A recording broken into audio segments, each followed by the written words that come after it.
Cool. Hey everyone, welcome back to EverTune TV. I am your host, Matt Blackett, and joining me today is Kevin Thrasher, who you may know as K-Thrash or simply Thrash, whatever. I'm happy that you're here. Thanks for joining today.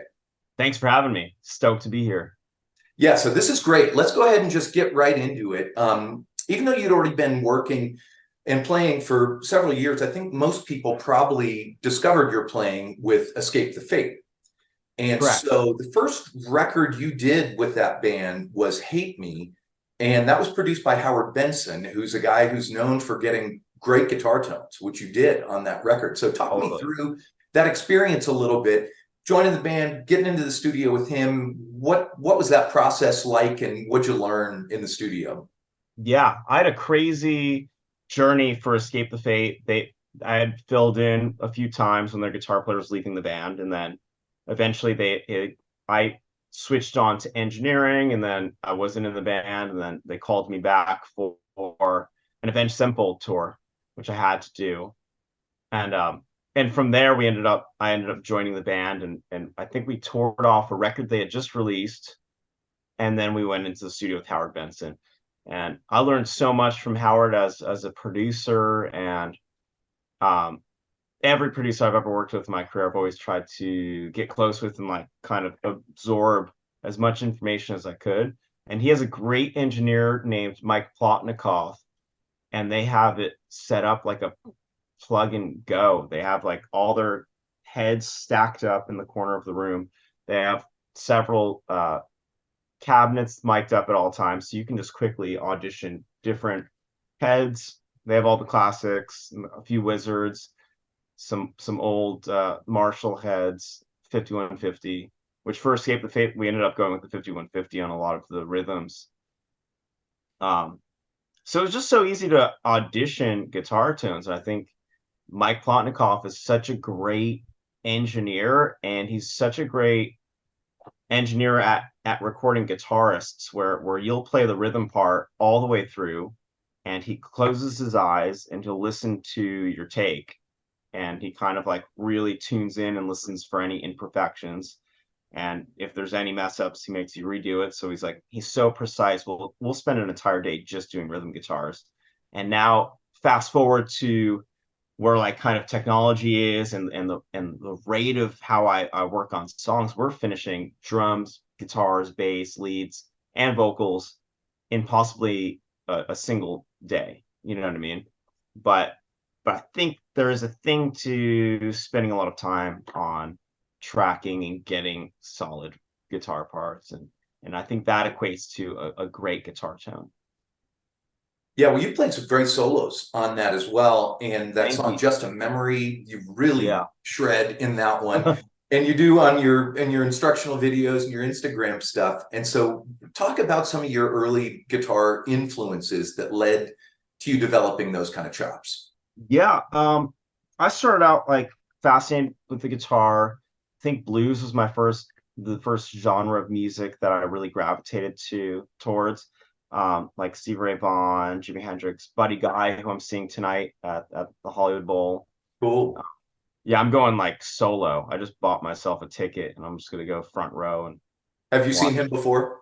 I saw him a long time ago when I was like 14 or 13 years old in upstate New York when I lived out there.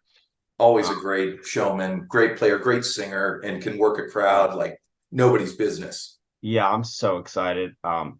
Yeah, he'll walk through the whole crowd. I wonder if he'll do that tonight, but I know it's his final tour.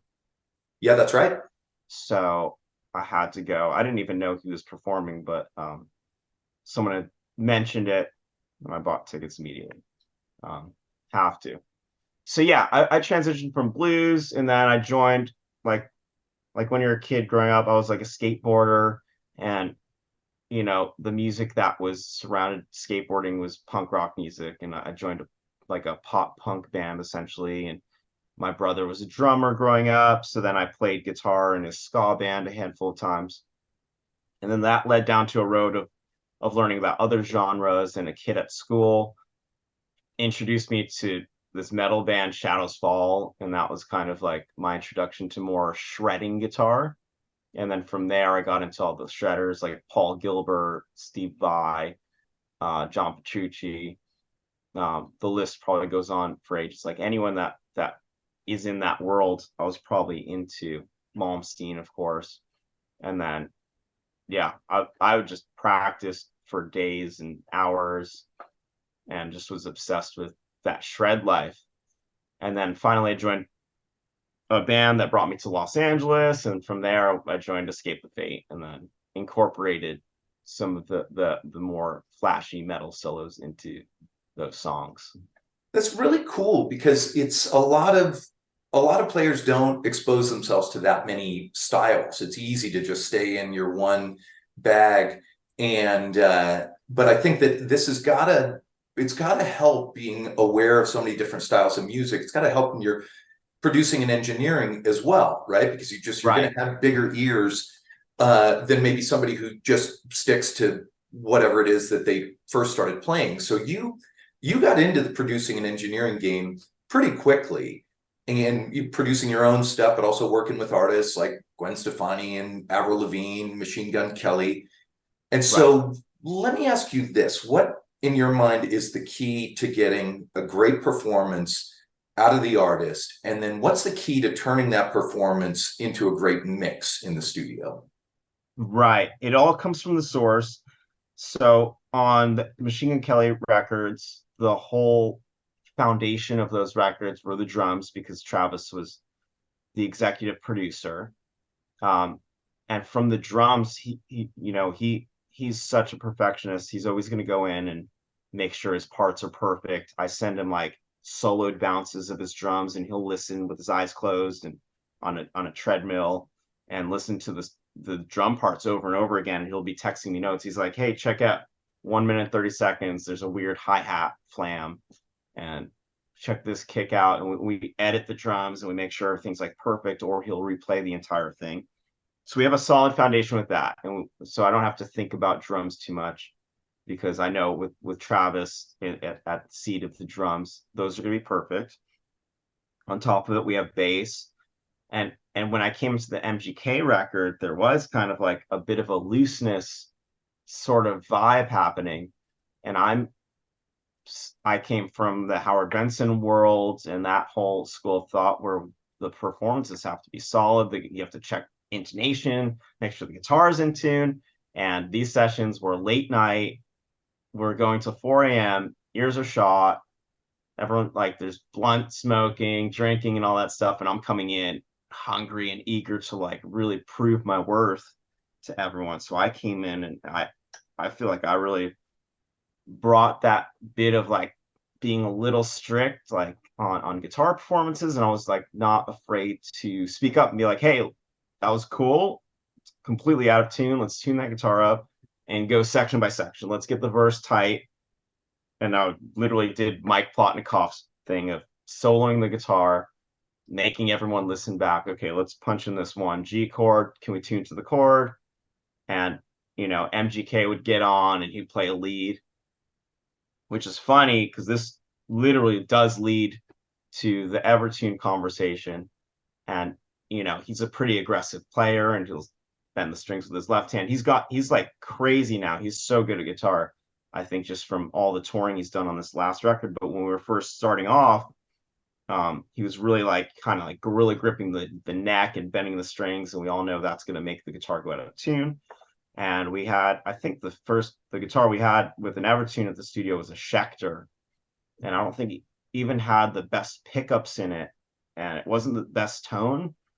But the fact that that thing stayed in tune, I would take that 1,000 times over the best vintage guitar that would like stay out of tune. So anytime you jump on the guitar and be like, "Let's play this one. This one's great," and he plays octave parts or whatever part he wanted to add, and I knew I could rely on it to be in tune, as long as the right notes were being played. Right. So Yeah, it's good, but it's not that good. You'd still have to play the right notes. yeah, No, that's great. That's a great answer, and it's sort of a fascinating approach to this because you don't want to kill the vibe. You want people to be how they're going to be, but you have a job right. to do when you're there, and you want it to sound a certain way. And it sounds like you struck a really cool balance with that. Yeah, Mentioned Travis. Obviously, what people are talking about nowadays is your work on the latest Blink stuff. And so right. obviously you've known those guys for quite a while, but how was that? How was that experience working on Edging, which is a great song title, by the way? Thank you. I think I might have like even typed that in. That was like the demo song. It's not even about edging. Right. um, that was like they're just like that funny of people 24/7. They're literally making dick jokes all day long, and so it just brings like the humor out in a room, which makes the process like kind of fun. But that's what I was titling that particular song, which has the shuffle pattern, which they hadn't done before. Travis told me he was trying to do it on several albums, and that particular song, he was like, we tried it out. It ended up being really cool. We ended up doing the whole record. But yeah, it was a crazy thing to experience these three longtime bandmates, best friends that have kind of been drifted apart. Tom had been in the band for several years. He just joined the band, and it was just the three of them meeting and me. And it was all secretive. We would sneak Tom in through the back door of the studio, so paparazzi wouldn't catch a glimpse of it, and Mark would go through the front, and we'd have like these really covert, like secret sessions.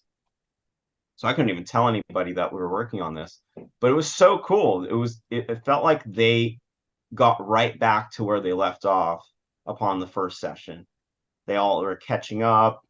We had our first A&R meetings there, and we were playing demos and stuff, and really, without going too much detail in on the record, it was just really dope to see them create music and see the dynamic that is Blink. And I think them all having strong voices on lyrics, melody, arrangement, and songwriting, that's the formula. That's like Blink 182. So I Yeah. think they made a Well, you pinnacle. must have been aware of just how happy this was going to make the fans when they could talk Yeah, about it and when this did see the light of day, and people are losing their minds over it.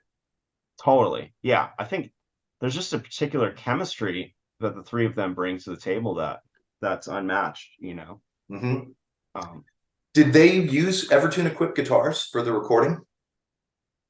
well, yeah, this it's so funny because again, that band, like, this is a guitar that was made from Fender, because I was working on the Blink record that me, Travis, and another writer, Nick, got, and we literally modeled these guitars off of one of um, Mark Hoppus's guitar, who's the bass player of Blink 182, but him and his old guitar tech Robert Ortiz, um, like, figured out this formula. They put an Evertune on a Jazzmaster with one pickup, um, custom shop, and it literally sounded and felt so good. I'm like, this is an Evertune guitar that sounds incredible.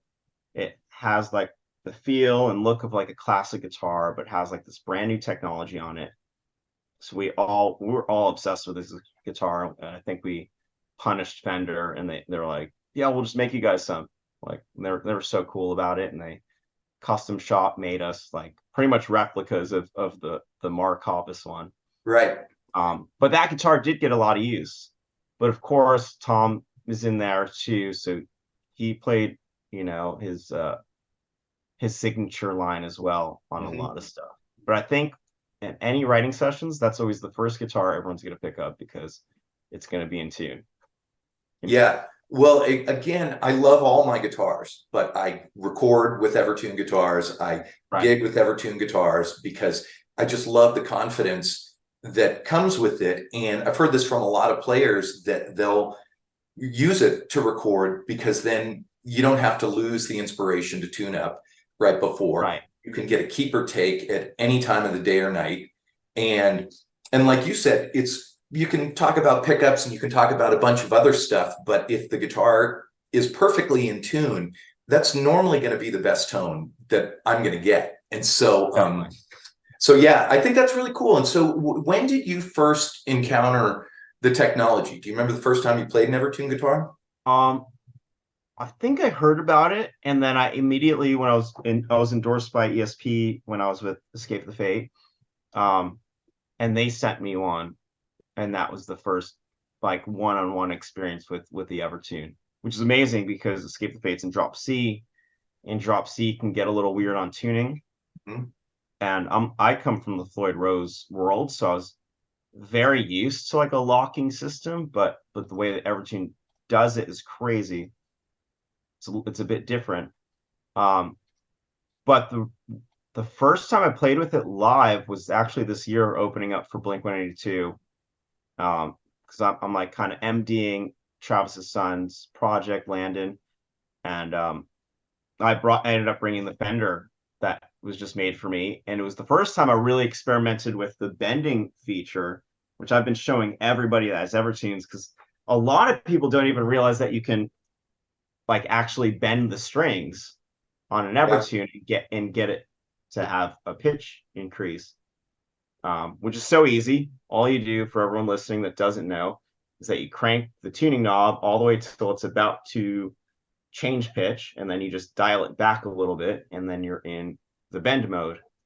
That's exactly right. And it's the kind of thing that we still have to educate people on constantly. Right. Yeah. And it's so much so that I don't even really talk about the idea of keeping it deep into zone 2 where the strings won't bend at all, right? People who are savvy players or savvy producers, they can appreciate that. Right. A quote unquote normal guitarist is going to absolutely freak out if they go to bend the G string and the pitch doesn't change. It's like their Right. guitar is possessed by the devil and they'll never come back. And so I set all mine up so that they're right there on the cusp of that bend stop thing, so that, you Right. know, if I really squeezed it as hard as I could probably squeeze a chord out of tune. But if I play with normal technique, everything's in tune, but I can bend, I can apply vibrato, everything is normal. And that's Right. the way I demo my guitars, because the plenty of players just, they get scared by the technology. They're used to what they're used to, and this is different. Yeah. You know, and it doesn't have to be super different, but there is, you know, there's a learning curve, and it is a slightly different feel.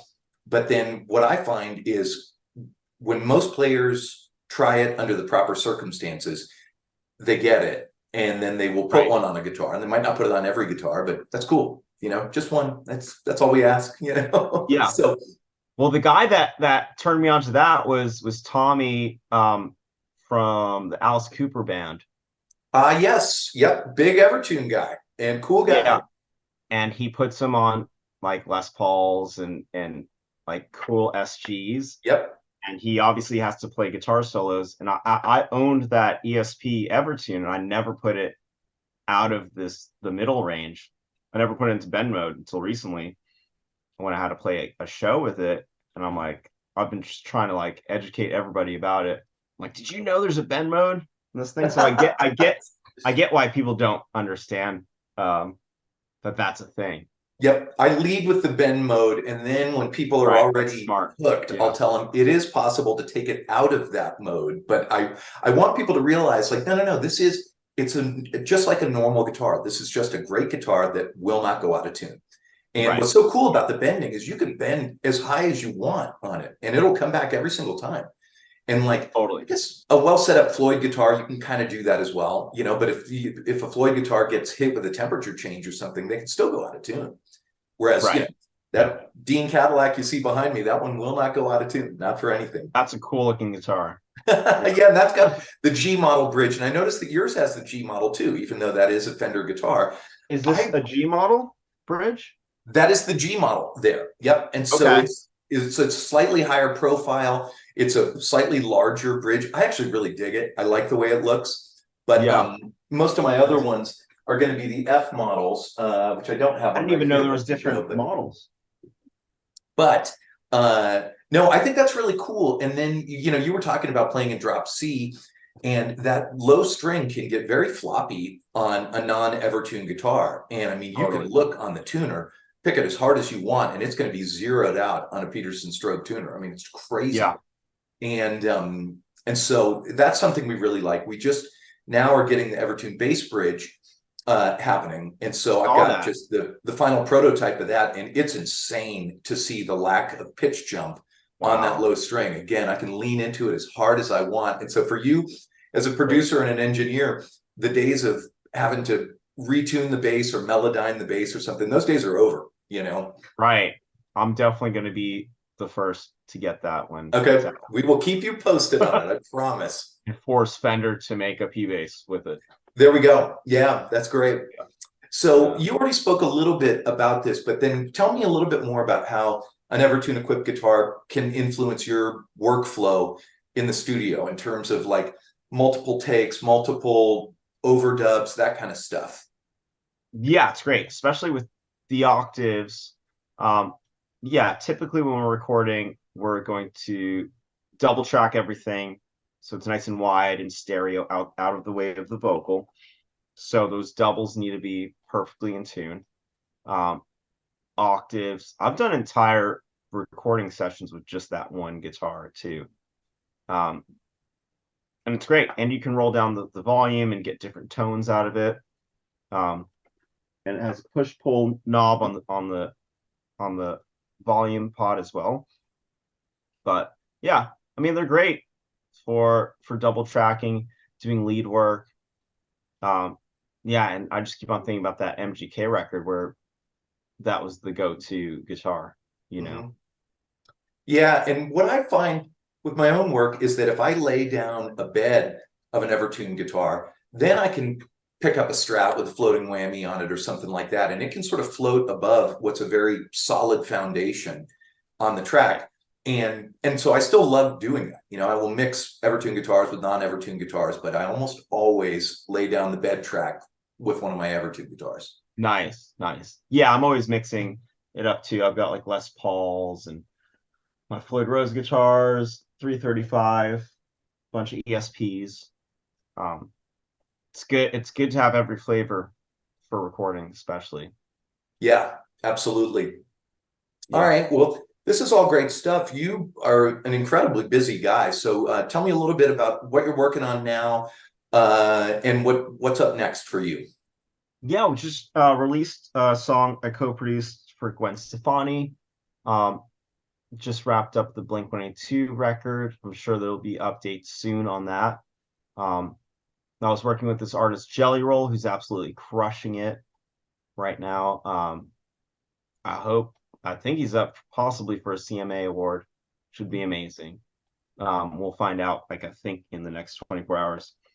Um, that's been really cool. I'm kind of just wrapping up a bunch of projects right now. I stacked up a lot. I just finished this Keith Wallen album, which we actually used the EverTune on that record too, because that's when I got this the Jazzmaster. Um, so he's the guitar player for Breaking Benjamin, hard rock record. We did 12 songs together in about 10 days. Mm. Um, I mean, we've spent several weeks on production and mix after that, but we got the whole thing done relatively quickly. So yeah, I'm just working with new artists. I do writing sessions like 4 times a week, I would say, with new artists, and then I spend nighttime trying to mix and produce out the records. So bunch of cool stuff. It's a lot of cool stuff. And Yeah, I'm really glad we did this because I like your playing. I definitely admire your work, and we're very thanks. happy to have you on board and part of the Yeah. EverTune team, you know. And Oh, again, you say that just by using them on these sessions, you feel like you've sold a bunch. We're going to have to start giving you royalties on these, you know, so keep track of I know. that. Totally. Yeah. No, this is great. And so you know where you can find us now. So, you know, whatever you need, but we'll be on the lookout for everything that you've got going. And once again, I just really appreciate you taking the time today. Yeah, thanks for having me. Appreciate you guys.